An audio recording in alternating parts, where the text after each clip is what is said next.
چهره خشن و زشت آریانا سعید بعد از جراحی صورتش در انگلستان. آریانا سعید این بار چهره و صورتش را نزدیکی جراحی کرده است. آریانا سعید به چه دلیل تاکنون صورتش را جراحی ها کرده است؟ آریانا در کدام کشور زندگی می کند و انتقاد شدید حسیب ساید از آریانا. من در این ویدیو پیرامون حقایق همین ماجرا خواهم پرداخت، پس در ادامه با کانال دنیا اینفو باشید.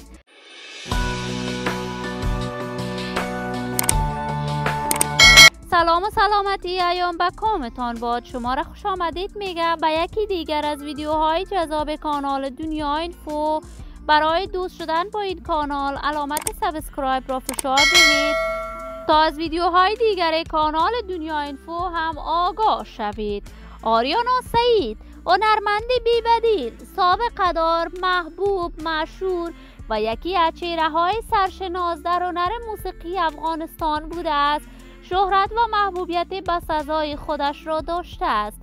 آریانا سعید علاقمندان و طرفداران صدایش در سرتاسر جهان بیشمار بوده است. وی همیشه عاشقانه میخواند که در دلهای مردم افغان جا دارد.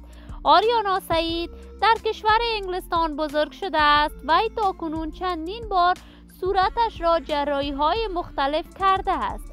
تازه آریانا سعید در کلینیک خواهرزاده هایش صورتش را قرار بود مانند عربان جراحی کند که این کار آریانا سعید باعث خشم و قهر حسیب شده است. حتی چهره آریانا سعید کاملا به شکل زشت تغییر کرده است.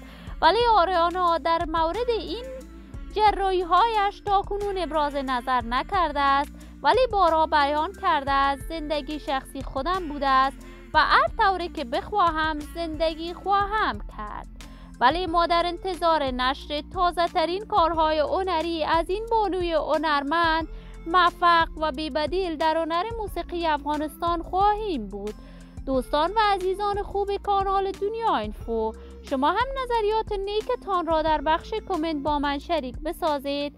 اگر تا هنوز دوست کانال دنیا اینفو نشدید، پس برای دوست شدن با این کانال علامت سابسکرایب را فشار دهید. این ویدیو را با طرفداران و علاقمندان آریانا سعید به اشتراک بگذارید.